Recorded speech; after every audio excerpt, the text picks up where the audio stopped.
So you're looking for some comfortable but still great sounding earphones for work, studying, or gaming, and you don't know what to do because there's like a billion options out there. I've listened to over 200 earphones, close to 300 now, and to save you the same headache that I went through, I made a list of some of the best ones that I've heard at various price points. There's three main factors that we're looking for today. Number one, it has to be comfortable, physically. If you're sitting at your desk all day, working, studying, gaming, the fit and weight of the earphones should be light enough not to bother you or to like annoy you. You don't have to constantly take it out and readjust it and just like take away from the focus. So we're gonna try to avoid that at all costs. Second, the sound can't be too bassy or too sharp. In other words, the sound needs to be well balanced, not warm or bright, so the earphones doesn't like take you out of the immersion, distracting you and making it hard for you to focus on like the actual task of working, studying, as well as just like having cleaner separation and imaging in gaming if you have a well balanced sound versus too much bass and too much like treble. And lastly, the earphones should be properly ventilated or have enough air so that it doesn't feel like you're being like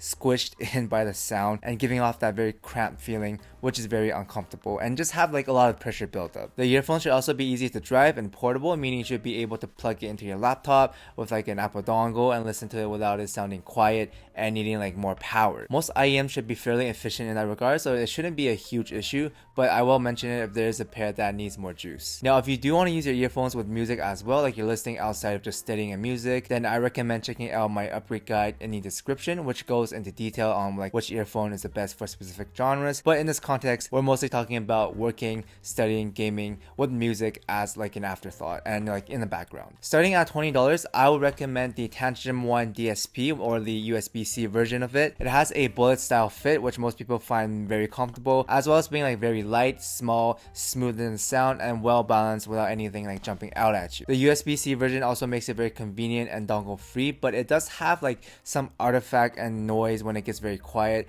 in the USB-C version, but I don't think most people will notice it, especially if you're like focusing on work and you have like the sound on as like a background music, right? So it should be fine in that regards. But as for gaming, the imaging on the USB version isn't as sharp and accurate, so for that I would recommend the 3.5mm version of the Tantrum One. They sound slightly different, with the analog version having more extension and more like boosted in the sub bass and the treble, and just overall it's better for gaming as well because the imaging is better in that regards. Both are identical in the fit, so they're equally as comfortable, although you will need like a dongle for the 3.5mm version because it is analog and not USB-C. But moving up around $50, my pick here would be the RD R2, which has a smooth, clean, and well balanced sound. It's exactly what we're looking for in this scenario. The build is very light, it's fairly compact and not big where it like jets out of your ears, as these are very comfortable and fairly easy to drive, and there's enough space and like extension in the treble where things don't feel cramped. It's obviously not going to be as big like in the soundstage as the headphones, but these are alright. The driver is also an upgrade over the Tantrum One, where you can expect like a slight bump in the clarity and the detail, and just like sounds cleaner overall in the sound, and it's a very good value as you can find these for like $35 on sale. At around $80, we have the Tongzu HBB Xuanyu, or I'm going to call it the XN, and these are basically the RDs but even better. It's cleaner, more resolving, and a direct upgrade to the R2s with like more drivers now and an actual crossover. So sound wise, these are great, and in terms of like light, the weight is very comfortable, but some users have been saying that it does have some pressure buildup. Now personally, I haven't experienced this,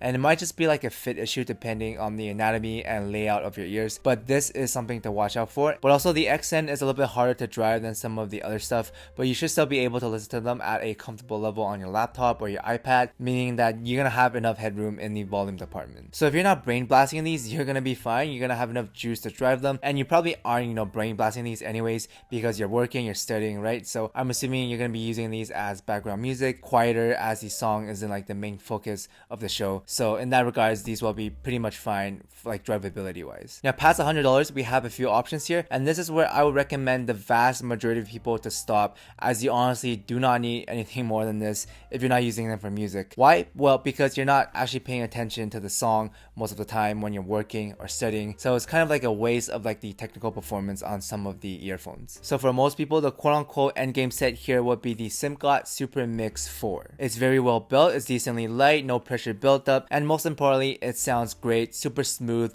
detailed, and the overall sound is nicely balanced like what we're looking for. The Super Mix 4 is basically Harman 2019, but with a slight twist in the treble. There's more energy, bringing that liveliness and the contrast to the music, but at the same time it's still very smooth and refined, and basically this is what Endgame Harman is. Again, it's very well tuned with no frequency popping out that will distract you while you're working, studying, or gaming, and the Super Mix 4 performs in every genre you throw at it because it's a great all-rounder set. That's what Harman does. It works pretty much for like every track I tested, and it's like a jack of all trades but at the highest level, which is actually good in this scenario. Compared to some other sets like the Nova, this is better than Nova in my opinion. The resolution is a slight bump over the Nova, as well as it's a little bit smoother as well, and the comfort is a lot better than me. Like it fits a lot better. The Nova is very thick, like it jets out from my ears, or this like sits comfortably on my ears, and it's fairly light as well. But if the Super Mix 4 is a little out of your budget but you still want something better than the XN, well, in that case, instead of the Nova, I would actually go for either the Tin Hi-Fi P1 Max 2, which is a tamer and smoother sounding version of the Nova, less sharp, like a cut in the upper mids, better fit and comfort wise as well. It's smaller and the ergonomics are better. Or you can go for the Simca EM6L if you game a lot, because the extra upper mids does help with imaging and the location of enemies. The EM6L is very good for gaming and pretty much all you need in that regards. Spending more in this case on earphones for like gaming will not make you better at the game. I would instead save the rest of your budget on a higher refresh rate display, a better mouse, better keyboard, like a better PC in general. I'm sorry to break it to you, but it's more of a skill issue. For context, I used to play at an amateur pro level in this very old game called Crossfire. I used to play a lot in LANs and tournaments and stuff like that when I was around like 13 and 15 years old, and back then I was using Apple EarPods and an office mouse and keyboard. So more expensive earphones are not going to help you here, unfortunately. But let's say you don't care about money, you got the cash and you're willing to spend it. Then in that case, we have the Monarch Mark IIIs at $1,000. Now this would be like the endgame of endgame, like a true endgame set regardless of what your context is. And in my opinion, it's a bit overkill for working and studying since you're not really focusing on the music. I mean, if you are, then yeah, these are fantastic. They're a noticeable upgrade in terms of the performance. But if you just have like earphones on for background music while you're working, studying, then it's not really like worth dropping $1,000, as the other sets on the list are going to do the same thing and you won't get the most out of them because you're not actually focusing on the music. Gaming wise, it also doesn't make much of a difference going to the Mark IIIs from the EM6L and the Super Mix 4 because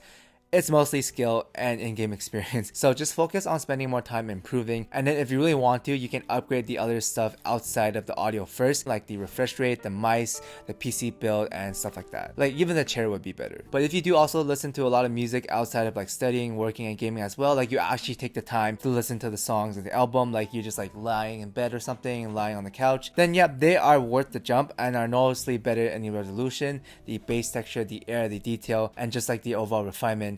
And in that scenario, the Mark IIIs would be pretty worth it. But yeah, that's pretty much it. I hope this list was helpful. Again, if you need more info, check out the ranking list and the upgrade guide in the description. But aside from that, thanks for watching, guys, and I'll see everyone in the next one. Shout out to Jeff Young, RoarX Cat, Dom Q, Star Buccaneers, Joel Pink, Discall Scaldus, B_Urac, Mystic Spoon Attack, Oh Really, Walker Standard, User, Ernest, Contain Guava Juice Gain, Patrick, Bell Cell Kel, Perry Jat, Polly, Mr. Gorillas, Anto Risto, Gis Seng Young, Tomat Pafrache, Ed, Harry, Christopher, Name, and Henry.